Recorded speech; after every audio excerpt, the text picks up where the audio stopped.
Ready to ditch that generic silhouette and give your Kvcore profile a major personality boost? First, log into your Kvcore account, and then navigate to the upper right corner of your dashboard where you'll find your name. Go ahead and click on your name.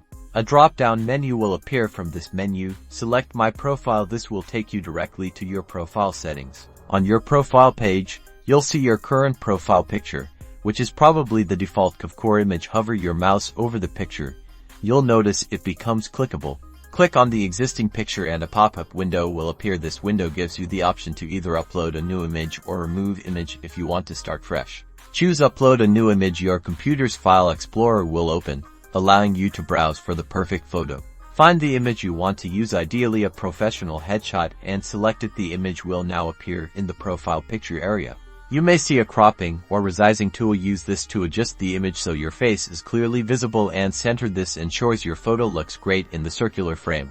Once you're happy with how the image looks, click the Save or Apply button, which is usually located at the bottom of the cropping tool. And there you have it. Your new profile picture is now visible on your Kvcore profile. This simple change can significantly improve your personal branding and create a more welcoming experience for your clients.